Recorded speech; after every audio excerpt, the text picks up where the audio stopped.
এজন চাওক কেনেকে পাৰ হৈ গৈছে, দেখিয়ে ভয় লাগি গৈছে, কিন্তু মানুহ খোজকাঢ়ি যাব পৰা উপযোগী নহয়। অৰ্থাৎ এজন যুৱক হঠাতে আমি ভিডিঅ' বনাই থাকোঁতে আহি পটাপট খোজকাঢ়ি গ'ল, কলৈ গৈছে নাজানো বাৰু। আৰু ইমান ধুনীয়া এখন এইফালে দেখাব লাগে, এখন ইমান ধুনীয়া এখন দলং আছে, নতুন দলং। আমি এতিয়া আছো শিৱসাগৰ দিখৌ দলঙত অৱস্থিত কপিকুলযুক্ত ভাৰতৰ একমাত্ৰ কপিকুলযুক্ত দলংখনৰ ওপৰত। আৰু সেইখন দিখৌৰ নতুন ব্ৰিজ, আৰু এইখন এখন ইতিহাস প্ৰসিদ্ধ কপিকুল দলং। আৰু গোটেই দলংখনৰ যি জৰাজীৰ্ণ অৱস্থা দেখিছোঁ আমি, হঠাৎ আহি দেখি আমি ভাবিলোঁ এটা ভিডিঅ' প্ৰস্তুত কৰোঁ। খান আছে, নমস্কাৰ। কি ক'বা ইয়াৰ ওপৰত? ইয়াৰ ওপৰত মানে হঠাতে আহিলোঁ আকস্মিকভাৱে যে আমাৰ শিৱসাগৰৰ, মই প্ৰায়বোৰ ভিডিঅ'ত কওঁ, শিৱসাগৰখন আচলতে ঐতিহাসিক শিৱসাগৰ কিয় হ'ল, কেলে হ'ল, সেইটো সমগ্ৰ অসমবাসীয়ে এই ভিডিঅ'টোৰ যোগেদি জনাটো দৰকাৰ।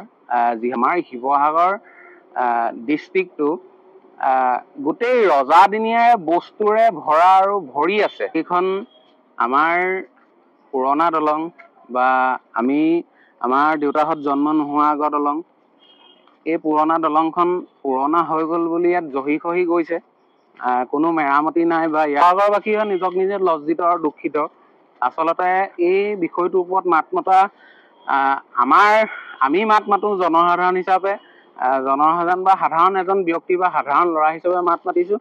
আৰু এই বিষয়ে যে মাত মাতিছোঁ, এই বিষয়টোৰ ওপৰত কেইজনে গম পাব? আচলতে এনেকুৱা ধৰণৰ ভিডিঅ' শ্বেয়াৰ হ'লে ভাল লাগে। শ্বেয়াৰ হ'লে বিশেষকৈ গম পোৱা যায় যে শিৱসাগৰ দিখৌ নদীত থকা পুৰণা দলংখন জৰাজীৰ্ণ অৱস্থাত আছে।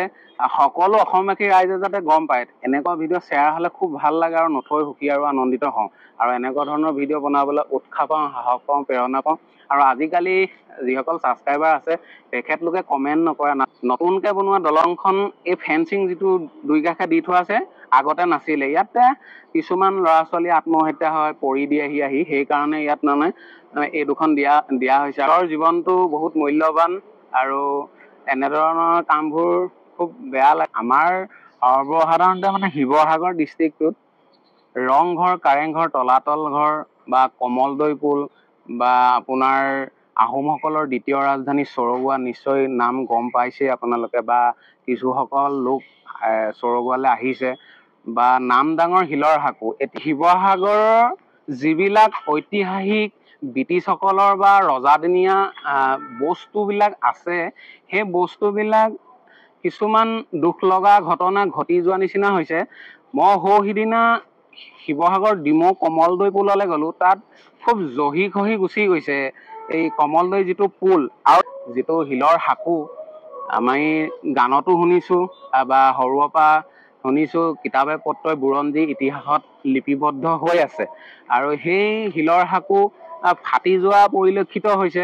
আমি নিশ্চয় দেখিছোঁ, তাত ফাটি গৈ ইটাও ওলাই গৈছে। সেই বস্তুবোৰ যদি হ'বলগীয়া হয়, খুব দুখ লাগে। ভিডিঅ'টো আমি যুটীয়াভাৱে বনাইছোঁ। অকণমানি পৃথিৱী বুলি ইউটিউব চেনেল এটা আছে, আপোনালোকে ইউটিউবত ছাবস্ক্ৰাইব কৰিব। আৰু ফৰিদ খান ব্লগ বুলিও এটা চেনেল আছে, ইউটিউব চেনেল, ছাবস্ক্ৰাইবটো কৰিলে ভাল লাগে, হয় নাই? তোমাৰ মানুহখিনিয়ে মোলৈ গুচি আহক, মোৰ মানুহখিনি তোমালৈ গুচি যাওক, নহয় জানো? এতিয়া ভিডিঅ'ৰ শেষত কিবা ক'বা নি? ক'বলৈ মানে আহ্বান এটাই কৰিম, যদি কোনো চৰকাৰৰ পক্ষত যদি জনাব পৰা কোনো লোকে চাই আছে, তেতিয়াহ'লে আমি অনুৰোধ কৰিম যাতে দলংখন সোনকালে সংৰক্ষণ হওক।